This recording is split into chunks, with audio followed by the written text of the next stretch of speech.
तो एक राष्ट्रीय पार्टी पर इस तरीके से आरोप लगाना, वो भी इतना संगीन आरोप, जाहिर तौर पर कई सवाल खड़े हो रहे हैं। इस मसले पर चर्चा करने के लिए कई खास मेहमान हमारे साथ जुड़ चुके हैं। कांग्रेस से हमारे साथ अखिलेश प्रताप सिंह जुड़ चुके हैं, बीजेपी से सुधांशु मित्तल साहब हमारे साथ बने हुए हैं और अजय आलोक जेडीयू के प्रवक्ता हैं, उनसे भी हमारी बातचीत होगी। और मेरा पहला सवाल सुधांशु मित्तल साहब आपसे ही है, चूंकि कांग्रेस की तरफ से बहुत ही गंभीर आरोप आप लोगों पर लगाया गया है, बीजेपी दंगे करवाती है। ऐसा ही ये कांग्रेस की तरफ से आरोप है या दिग्विजय सिंह जी की तरफ से आरोप है, पहले ये स्पष्ट जरूर हो जाए। ये अखिलेश जी से मैं पूछ लेता हूं। अखिलेश जी, तक आदत रही है, अखिलेश जी बता दें किसकी तरफ से आरोप है?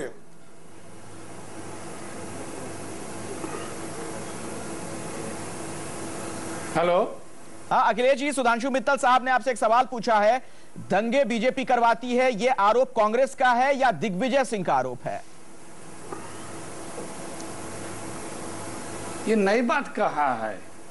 ये तो जंग आजादी के पहले से लोगों को पता है कि बीजेपी एक कम्युनल पार्टी है, हार्डकोर पार्टी है। ठीक है, कई बार इस पे बैन भी लग चुका है। ठीक है सर, तो आपका पक्ष स्पष्ट हो गया। मैं आता हूं आपके पास, सुधांशु मित्तल के पास चल लेते हैं, क्योंकि मैंने उनसे सवाल पूछा था। आता हूं सर आपके। हाँ सुधांशु मित्तल साहब बोलिए। मतलब ये कांग्रेस का आरोप है ना कि हम दंगे लगाते हैं। बिल्कुल बिल्कुल, दंगे करवाते हैं जी।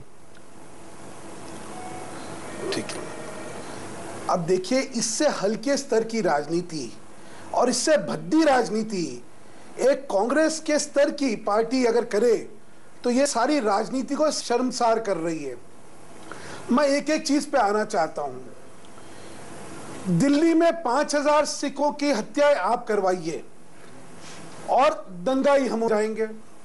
आप कहिए जब बड़ा पेड़ गिरता है तो छोटे छोटे कंपनियां आती हैं और उसके बाद इल्जाम हम पे होगा। आगे चलिए, जो हर संगठन मुस्लिम वोट की राजनीति कर रहा है वहां पे ही क्यों दंगे हो रहे हैं? और अगर हम लोग दंगे करवा रहे थे तो हमारे लोग गिरफ्तार क्यों नहीं हो रहे भाई जी? अब चालू करते हैं, किश्तवाड़ को ले लीजिए।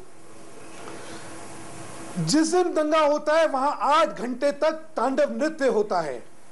ये वो राज्य है जहां पे एथनिक क्लिंजिंग हुई है, जहां पे हिंदुओं को पूरी कश्मीर घाटी से भगा दिया गया है। ठीक है, वहां दंगे होते हैं, 8 घंटे तक प्रशासन कोई कार्रवाई नहीं करता और एक आदमी को अरेस्ट नहीं करता जी। कल आपने देखा होगा क्या बयान आ रहे थे, 7 दिन से यहां के अंदर तनाव चल रहा था और ये उम्मीद करी जा रही थी कि शायद कुछ हो सकता है। ठीक है, अरे तुमने गिरफ्तार क्यों नहीं करा? मैं समझ गया आप जो कहना चाह रहे हैं सुधांशु मित्तल साहब। अखिलेश जी जवाब दीजिए, जो कुछ आरोप सुधांशु मित्तल साहब की तरफ से लगाए गए हैं, दरअसल बीजेपी दंगे नहीं करवाती है। उन्होंने बाकायदा तमाम उदाहरण दिए कि आपके शासन में भी दंगे हुए हैं और उन्होंने 1984 का जिक्र किया। मैं उसमें 2-4 उदाहरण और जोड़ दूं। भागलपुर का दंगा जो 89 में हुआ तब आपकी सरकार थी बिहार में, असम में जो दंगे हुए वहां भी आपकी सरकार थी। देखिए, कहीं कोई घटना हो जाने की या उसके हमेशा रोकने का प्रयास कोई सरकार करती है और घटित हो जाए तो इसका कोई गारंटी नहीं है कि किसी के हुकूमत में इस तरह की घटनाएं घटित नहीं हो सकती हैं। फर्क दोनों में यह है कि एक जगह स्टेट स्पॉन्सर्ड होता है, एक जगह स्टेट उसको अपने धर्म निभाते हुए, राजधर्म निभाते हुए उस दंगे को, उस घटना को रोकने और उसे नॉर्मलाइज करने में जो जिम्मेदारी है वो निभाती है। दोनों में फर्क ये है। अखिलेश जी, 84 में सरकार प्रायोजित नहीं करती है जी। नहीं, सरकार के सब लोग भुगत रहे हैं। जो लोग हैं उस पर पूरी बहुत बहसें हो चुकी हैं, उस पर शीर्ष स्तर तक से खेद दुख सब कुछ व्यक्त किया चुका है और ये लोग आज भी जिन ऐसी हरकतों पे गर्व महसूस करते हैं, दम्भ के साथ कहते हैं कि ऐसा हुआ था इसलिए हमने ये किया था। ये बेसिक फर्क है दोनों में, ये सोच का फर्क है, ये विचारधारा का फर्क है। मित्तल साहब, ये कोई पार्टी लाइन नहीं है जी। जो सोच है वही चलेगी। सुधांशु मित्तल जी, आप लोग भी गुजरात के लिए माफी क्यों अलग अलग सोच है दोनों। अगर अखिलेश प्रताप सिंह जी ये कह रहे हैं कि जो कुछ हुआ 84 में गलत था और जो लोगों ने किया उन्हें सजा मिली, तो आप लोग भी माफी क्यों नहीं मांग लेते हैं गुजरात में जो कुछ हुआ उसके लिए? पहली बात तो इनके यहां किसको सजा मिली ये तो बतला दीजिए मुझे आज तक। दूसरी बात, चलिए, ये विकृत मानसिकता के लोग हैं अब यही नहीं पता, जो आज भ्रष्टाचार से घिरे हुए हैं, कुशासन से घिरे हुए हैं और जब हर फ्रंट पे मेरे सवाल का जवाब आपने नहीं दिया सुधांशु मित्तल साहब। और जनता सुधांशु मित्तल साहब, आपसे मैंने जो पूछा, मैंने कहा कि जो कुछ गुजरात में हुआ, क्यों नहीं आप माफी मांग लेते हैं अगर गुजरात आप लोगों के गले की फांस बन चुका है? पहले नहीं, क्यों बन चुका है? गुजरात में इतने इन्होंने जांचें करवा ली, सब कुछ करवा ली, आज तक नरेंद्र मोदी जी के ऊपर कोई उंगली उठ पाई क्या? क्योंकि ये कह रहे हैं, हम लोग ये कहते हैं कि हाँ गलती हमसे हुई इसलिए हम माफी, जब हमने कुछ करा नहीं, वहां पे प्रशासन ने पूरी तन्मयता से काम करा, वहां पे किसी को अंदाजा है कि जो कैजुअलिटी है क्या कैजुअलिटी है? ठीक है, वहां की कैजुअलिटी समझ लीजिए। दंगों को लेकर आप क्या होते हैं, पहले जो सुधांशु जी, दंगों को लेकर आप दोनों के पास अपने अपने तर्क हैं, अखिलेश जी के पास भी हैं, आपके पास भी हैं। एक और हमारे साथ हैं अजय आलोक साहब हैं जेडीयू से, आपके साथ उनकी सरकार बिहार में रही है, शायद उनसे मेरा संपर्क नहीं हो पाया। हाँ सुधांशु जी, अपनी बात पूरी कर लीजिए। देखिए, ये दंगों के पीछे की असलियत जानना बहुत जरूरी है। ये धर्म की राजनीति क्यों कर रहे हैं? ये दंगे हिंदू मुसलमान ये क्यों कर रहे हैं? क्योंकि अब जब सारे तरकश के बाण इनके फोके हो चुके हैं, तो अब एक ही तरकश में बाण दिखता है कि मुसलमान की वोट मैं किस तरह उनको गुमराह करके ले लूं, उनको भाजपा का डर दिखा दूं। इसके अलावा और कोई विकृत मानसिकता का प्रतीक है ही नहीं। मतलब आप ये कहना चाह रहे हैं कि हम लोग बात कर रहे हैं, राजनीति कर रही है, हम लोग विकास की बात कर रहे हैं। सुधांशु जी, आप यही कहना चाह रहे हैं कि कांग्रेस वोट बैंक की राजनीति कर रही है? हम विकास की जी अगले जी एक सेकंड पूरा कर लूं मैं। हाँ। हम विकास की बात कर रहे हैं, हम कुशासन की बात करें, ये दंगे की बात करें, ये धर्म की राजनीति की बात करें, ऐसा करें? और एक ही भाषा, एक विकृत भाषा कौन सी जिससे पूरी राजनीति शर्मसार हो जाए? अखिलेश जी ऐसा क्यों कर रहे हैं? माहौल जो है आरोप लगा रहे हैं कि आगे बढ़ने का वक्त आ गया है, विकास की बात मुसलमान की वोट जो है उसके जा रहे हैं बार बार। भाई मेरे, इतना लंबा चौड़ा तकरीर, कब कांग्रेस पार्टी जो है कम्युनल मुद्दे पे राजनीति की है? कभी नहीं की है। और इन्होंने कब विकास के मुद्दे पे राजनीति की है? कोई एक चुनाव बता दें किसी भी प्रदेश या देश का, एक चुनाव का एजेंडा देख लें। एक चुनाव, अंतिम चुनाव जो इनका था, सत्ता से हटे थे, बस इंडिया साइनिंग करके था। विकास आज भी कहाँ, ये विकास की बात कर रहे हैं? आज भी सिर्फ झूठे खोखले वादे करते हैं, उसमें भी रोज फंस जाते हैं, जो गुजरात का उदाहरण बताते हैं। और अभी भी कोई भी नेता इनका ये नहीं कहता है कि मेरे में ये खूबी है, मेरा ये पॉलिटिकल या सोशल एजेंडा है जिस पे हम वोट मारेंगे। ये अभी भी कम्युनल बात करते हैं।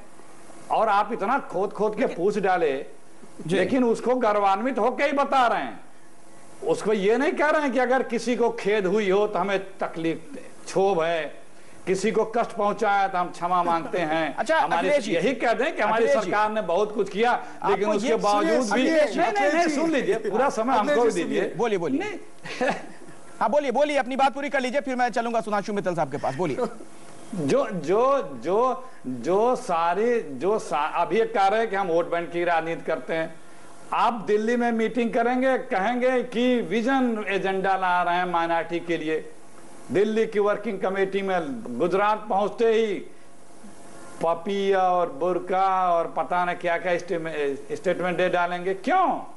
क्योंकि वो आपके एजेंडे में नहीं है। लेकिन अखिलेश जी, एक भी भाषण इनके नेताओं को देखिए, राजनीति से जरा अलग हटकर, अखिलेश जी आप एक वरिष्ठ नेता हैं, आपको ये नहीं लगता कि ये जो दंगे फसाद हैं ये गवर्नेंस का दरअसल विषय है, सुशासन से जुड़ी हुई बात है? क्यों आपको लगता है कि इसके पीछे किसी राजनीतिक पार्टी का हाथ है? जो सरकारें हैं वो जिम्मेदार होनी चाहिए अगर कहीं पर दंगा फसाद हो रहा है तो, कि क्यों नहीं आप लॉ एंड ऑर्डर मेंटेन कर पा रहे हैं? जो लोग उसका रीजन ये है कि जो लोग सिर्फ वोटों का ध्रुवीकरण करके वोट चाहते हैं, गवर्नेंस, परफॉर्मेंस ये आधार नहीं है। आप देखिए यूपी में जब इनकी सरकार थी तो एक जो दोनों पक्षों का क्लेम था, ढांचा था, उसको गिरा के गौरवान्वित होते हैं। चलिए ठीक है, हम कोर्ट से भी एक दिन की सजा हुई की तरफ ज्यादा ही जा रहे हैं। ठीक है, अरे भाई जो चीज बातचीत या कोर्ट के मामले नहीं, जो चीज कोर्ट और बातचीत के मामले के अलावा ठीक है नहीं, हमारे साथ अजय आलोक भी जुड़ गए हैं। किस तरह देखिए बीजेपी के बारे में, जो बातें बीजेपी के बारे में कुछ नई खोज करने की आवश्यकता नहीं है। दिग्विजय सिंह ने जो बातें कही सबको पता, उसका समर्थन जेडीयू ने भी किया है। जेडीयू के प्रवक्ता है अजय आलोक, हमारे साथ जुड़ चुके हैं। अजय जी, आप लोगों को भी ऐसा क्यों लग रहा है कि बीजेपी दंगे करवा रही है? देखिए, अगर आप ये अभी हमारे साथ थे 7.5 साल तक, हम लोगों ने 7 सरकार चलाई, एक भी ऐसा इंसिडेंट पूरे बिहार में कभी नहीं हुआ।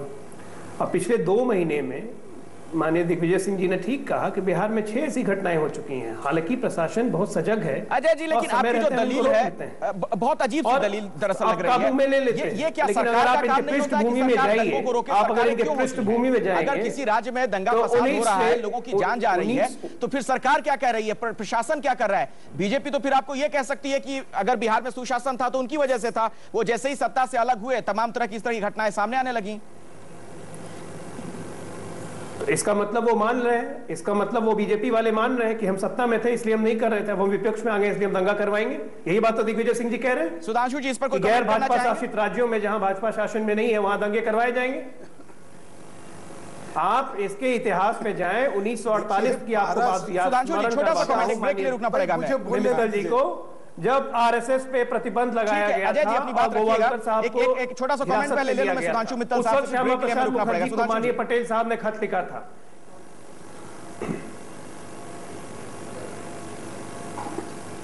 ऐसा है, छाछ बोले से बोले छलनी भी बोल रही है। तो 96 से हमारे साथ जब ये रंगरलियां मना रहे थे तब इनको याद नहीं आया था भाजपा का कि हमारा चरित्र, चाल और चेहरा कैसा है। आज जिस दिन हम लोग अलग हो चुके हैं तो इनको ये आता है। बहुत हमारे साथ थे, अंकुश लगा हुआ था आप पे। एक सेकंड, आज आप गैर, आप बोलने दीजिए, अब आप बोलने दीजिए। आप तो जुम्मा 4 दिन हुए नहीं राजनीति में आए हुए, आपको पता क्या है, इतिहास क्या पता है? नए आए हैं, जरा उतनी बात करिए जितनी आपको पता हो। जानकारी ना हो तो कम बोलना चाहिए। ठीक है, आप लोगों के पास आपकी राजनीति में रहना पड़ेगा। और बड़ा सवाल तो ये है सुधांशु, चोरी का शासन और अजय जी सवाल रहेगा, और उसके बाद ये हमें बता सुधांशु जी मैं आता हूं आपके पास ब्रेक के बाद। हमारा दरअसल ये भी सवाल रहेगा कि क्या मुद्दों से ध्यान हटाने के लिए इस तरह की राजनीति की जाती है? देखते रहिए सबसे बड़ा सवाल में आज हम चर्चा कर रहे हैं दिग्विजय सिंह के उस बयान पर जिसमें उन्होंने कहा है कि बीजेपी दंगे करवाती है।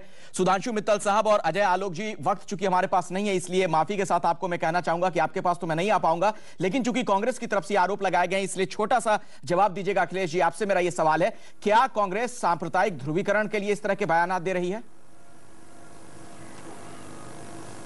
नहीं, कांग्रेस कभी इसमें बिलीव नहीं करती है। मैं आपको छोटा सा सवाल खड़ा करना चाहता हूं, जिस आरएसएस से बीजेपी गवर्न होती है जी, वो आरएसएस क्या है, कहां पे उसका रजिस्ट्रेशन है? सोशल संस्था है कि पॉलिटिकल संस्था है? कहीं है ही नहीं उसका रजिस्ट्रेशन। उसका बायलाज क्या, उसका संविधान क्या, उसके अंदर जवाब क्या दे रहे हैं, क्या होता है, डेमोक्रेसी क्या है? ठीक नहीं है, आप पूछ क्या रहे हैं? विचारधारा की लड़ाई है, विचारधारा की लड़ाई है। एक शब्द कहना चाहता हूं, बिल्कुल छोटा जवाब दीजिएगा सुधांशु जी, बिल्कुल छोटा। आनंद जी 5 सेकंड में जी।